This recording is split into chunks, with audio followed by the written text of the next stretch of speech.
இலங்கை அரசால் தமிழக மீனவர் இன்னல்படுவதற்கு திமுக அரசே காரணம் என பிரதமர் பொய் பேசுவதாக முதலமைச்சர் மு.க.ஸ்டாலின் கண்டனம் தெரிவித்துள்ளார். விஸ்வகுரு என மார்த்தட்டிக் கொள்ளும் பிரதமர் மீனவர் விவகாரத்தில் மௌன குருவாக இருப்பது ஏன் என்றும் அவர் கேள்வி எழுப்பியுள்ளார்.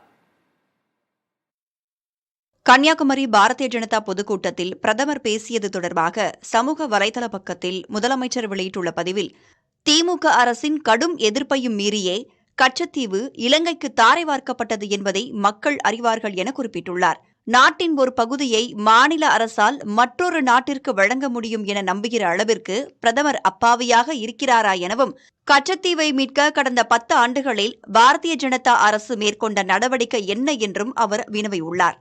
அதானி நிறுவனத்தின் வர்த்தக நலனுக்காக இலங்கை அரசிற்கு அழுத்தம் கொடுத்த மத்திய பாஜக அரசு இந்திய மீனவர்களின் பாரம்பரிய உரிமைக்காக வாய் திறக்காதது ஏன் எனவும், தமிழக மீனவர்களின் படகுகளை பறிமுதல் செய்து இலங்கை அரசு நாட்டுடைமையாக்குவதற்கு கண்டனம் தெரிவிக்காதது ஏன் எனவும் கேள்வி எழுப்பியுள்ளார். 2வது முறையாக கைது செய்யப்படும் மீனவர்களுக்கு சிறை தண்டனை வழங்கும் நடைமுறை பாஜக ஆட்சியில் ஏற்பட்டதுதான் என்றும் முதலமைச்சர் மு.க.ஸ்டாலின் குற்றஞ்சாட்டியுள்ளார். தமிழ்நாட்டிற்கான சிறப்பு திட்டங்களை பேச முடியாமல் வழக்கமான பொய்களையே பிரதமர் கூறியதாகவும் அவர் சாடியுள்ளார். விஸ்வகுரு என மார்த்தட்டிக் கொள்ளும் பிரதமர் மௌன குருவாக இருப்பது ஏன் என்று கேள்வி எழுப்பிய முதலமைச்சர் மு.க.ஸ்டாலின், தன் சொந்த இயலாமையை மறைக்க திமுக மீது சேற்றைவாரி இறைக்கும் கபட நாடகத்தை தங்கள் மீனவர்கள் தோலுரிப்பார்கள் எனவும் கூறியுள்ளார்.